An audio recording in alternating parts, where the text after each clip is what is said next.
the very first night, when the full moon rose high above the silent palace, Scheherazade began her tale.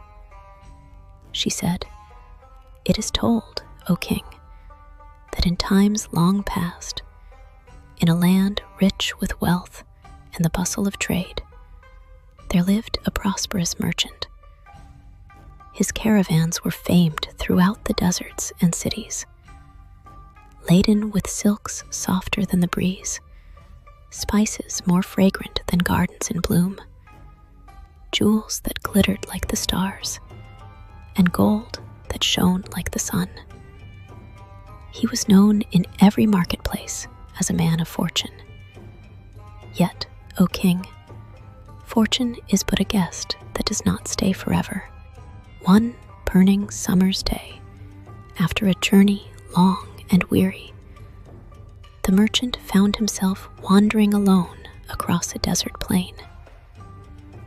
The sand shimmered beneath the sun as though the earth itself were aflame, and his body cried out for rest. At last, his eyes beheld a tall and ancient tree, its roots deep, its branches wide, its shade as cool as a flowing river. With gratitude in his heart, he sat beneath its sheltering arms. From his satchel, he drew forth a small meal, bread baked crisp, dates plump and sweet, and a flask of cool water. He ate, he drank, and, for a fleeting moment, peace returned to his soul. The whisper of the wind through the branches seemed like a lullaby, and the merchant thought himself safe. But alas, O king, beneath peace, danger often hides. When the merchant had eaten his fill, he cast the pits of the dates upon the ground. They fell lightly upon the sand, no different from countless times before. Yet, destiny had written otherwise. The earth trembled, the air grew heavy, and in a storm of dust and smoke, there appeared before him a figure most terrible to behold. A demon, tall as the palms that line the oases, with eyes burning like twin flames, and a voice deeper than thunder, rolling across the mountains. The demon roared, "Stand, man! By this pit you have slain my son. Careless though you were, your hand has struck him dead. And now, by the law of justice, I shall take your life in return." The merchant fell to the ground, trembling as a leaf quivers in the storm. His heart pounded as though it would burst from his chest, and he cried out in a voice of despair, "O mighty spirit, I swear I knew nothing of this. I cast the pit without malice, without thought of harm. Spare me, I beg you.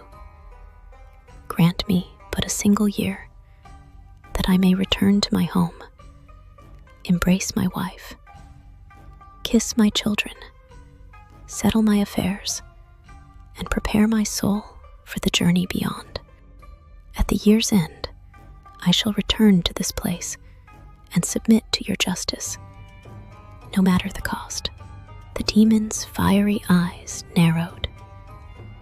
His form loomed above the trembling man, and silence stretched long, as though the world itself awaited judgment. At last, the demon spoke. "Very well, 1 year I grant you, but know this.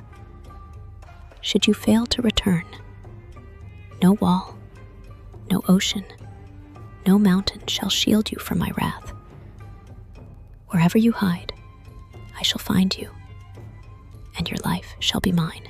And with a crash of smoke and flame, the demon vanished, leaving only silence, and the merchant's heart heavy with dread.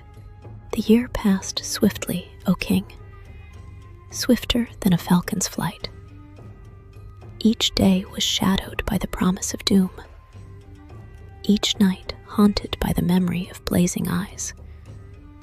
Yet the merchant, faithful to his word, returned to the appointed place when the time was fulfilled. He sat beneath the very tree where fate had struck him, his heart burdened with sorrow.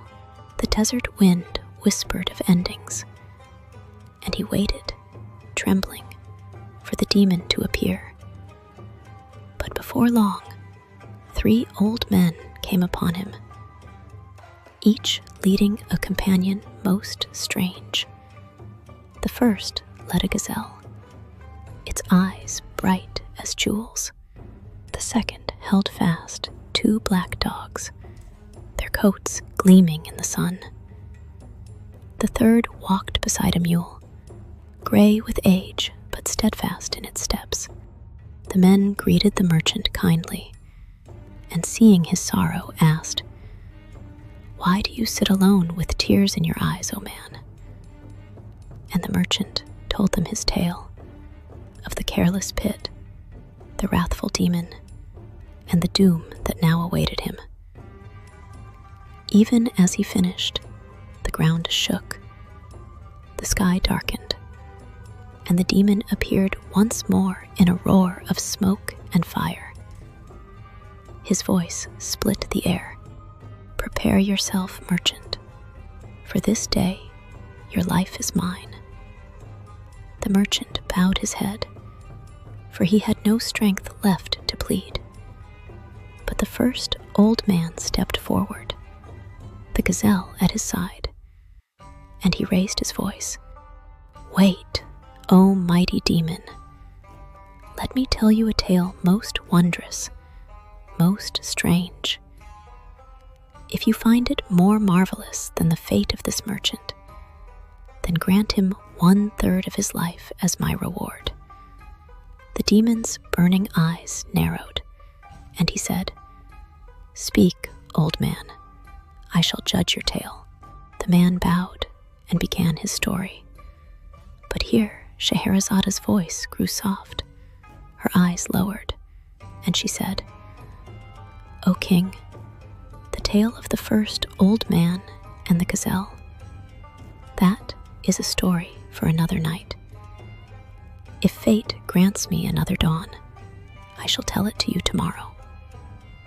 And the king, caught between curiosity and wonder, spared Scheherazade's life for yet another day. Thus ended the first night.